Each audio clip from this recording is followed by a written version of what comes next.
Welcome to another Demarcation Media Blokees review. Today we are going to be taking a look at the Transformers 1 Classic Class Megatron. This was sent to me by Blokees for review, but all of the thoughts stated in this video are my own. You can't buy good reviews on this channel. So let's go ahead and jump in, look at that box. This box follows standard classic class design philosophy, which means it looks absolutely fantastic. It has the metallic. The Decepticon logo is all burned and looks awesome in the background. Megatron has got a very good power pose there. There's all this energy coming off of him. We get to see him pose up on the side, his accessories, back view. Good to see a little blurb about him. And then we get to see a picture of him on the stand and all the runners. And around the side, we just get a closer view. And we get a picture of that logo. That's really cool. And all of these are numbered, so you can actually put them on a shelf this way and display them. Looks really, really good. If you want to see the build of this guy, I built him on stream alongside Optimus Prime, so I will put the link up in the corner. You can go and watch that. And now let's go grab the completed figure. And there he is. The build process was really fun. I really enjoyed it. He came together so nicely. Color separation is spot on. So I want to do some size comparisons. And of course, I would be remiss if I did not start with the G1 Megatron. Look at the size difference. The Transformers 1 Megatron is massive. He's actually huge. That's hilarious. Also, his gun looks way more menacing. But is he bigger than the Bayverse Megatron? Bayverse Megatron wins ever so slightly just because he's got the pointy head. But I have to say, that's much more coherent design. This is much more alien and scary, but this is much more Transformers, I guess. And then just for kicks, here is the savior of Cybertron next to Megatron. Oh my word, he's tiny. And then, of course, there's Optimus, Classic Class Optimus and Megatron together. They look great. Optimus is a little taller. I feel like that's correct. Looks really, really good.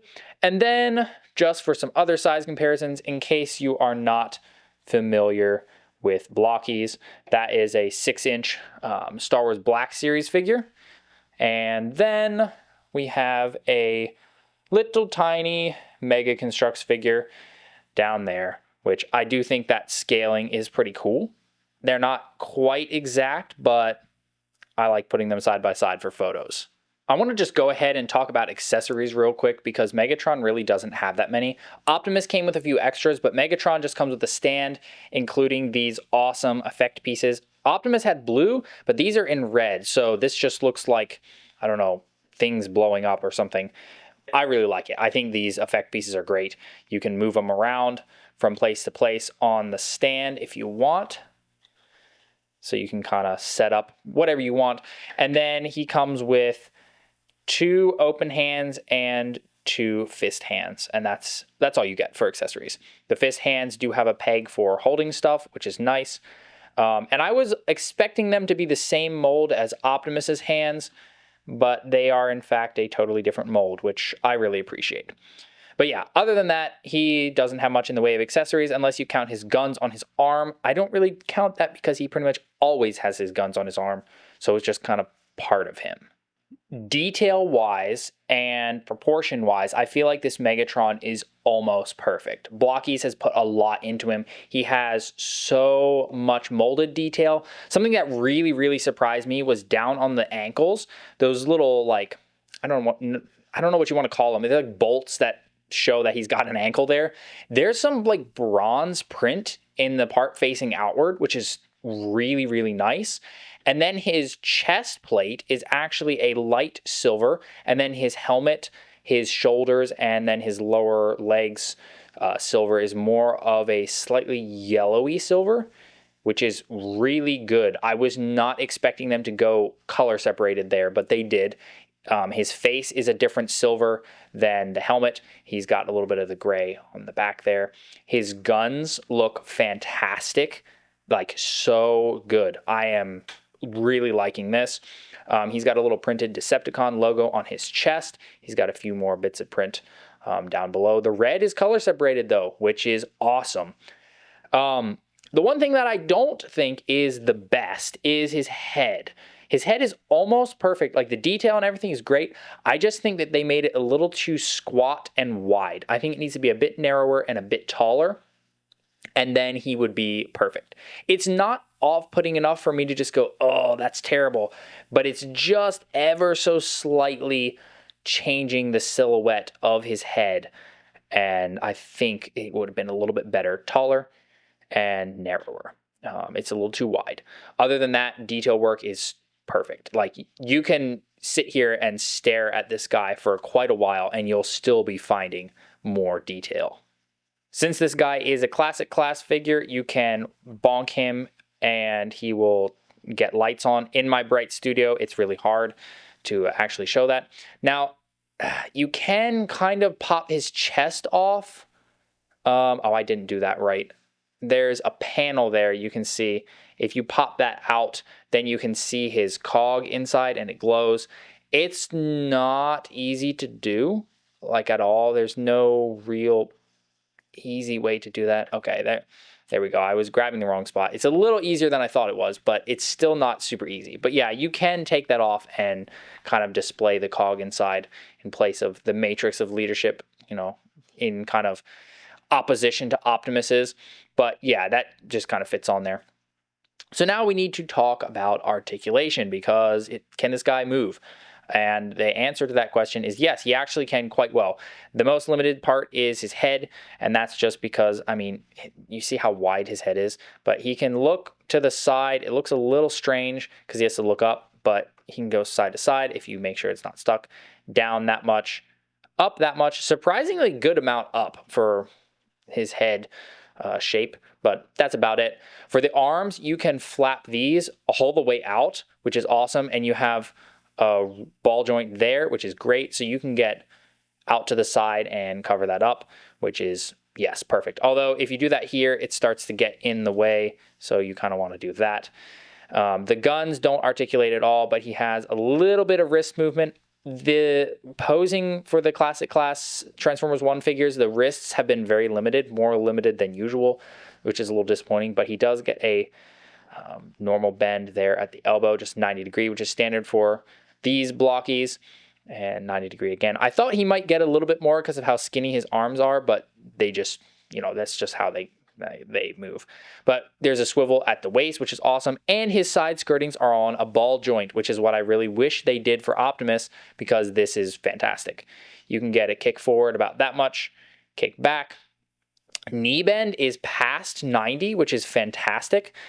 Then we get to the really limited part, which is the ankles. You only get that much side to side. That's like nothing. And then backward is also like nothing. However, these can hinge out of the way. And if you fit it into the slot, Megatron can get a massive lean forward, which is kind of hilarious, to be honest. I don't really know what the point of that much articulation there was. But yeah, that's his most limited point, is the ankles. He's got such wide and blocky feet, no pun intended, that you can kind of just have him stand on the side of his feet, which does work pretty well, but just know that you're not going to get a ton of posing there. For a swivel, you get a swivel at the knee and you get a swivel at the elbow. You can also kind of swivel on the ball joint, that is the hip. So something that I noticed on both Optimus and Megatron is there's a little bit of a gap between the groin and the chest piece. Now, the peg for these Classic Class figures are thinner than the normal Blokees peg. So there's a bit of like wobble that can happen, like the peg bending. And I wish it was just flush so that there wasn't any bending possible. I don't know if it's going to be any problem in the future, but I just feel like I wish that that would have been flush, and so no bending was possible. Again, it could just not really amount to anything, but yeah, I feel like that could be a problem. Well, there you have it. That is the Blokees Classic Class Transformers 1 Megatron.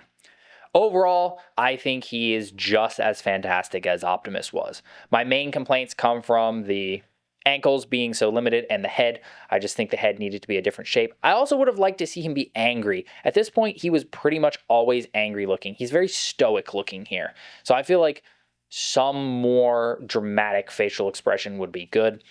But other than that, absolutely fantastic. Parts quality feels fantastic. The build was a lot of fun. Accessories, there's not really much that he needs. I don't really know what he could have come with other than what he's got, so I don't really feel like we're shorted there. Now, in terms of getting other figures of Megatron, you do have the Studio Series. You do have Yola Park, although Yola Park, I think, was just COG D16.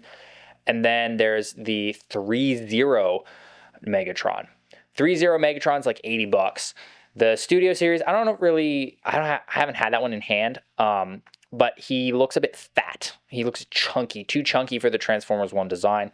And then Yola Park is pretty solid, but you don't get much of a build process there. They're mostly just a slightly disassembled action figure.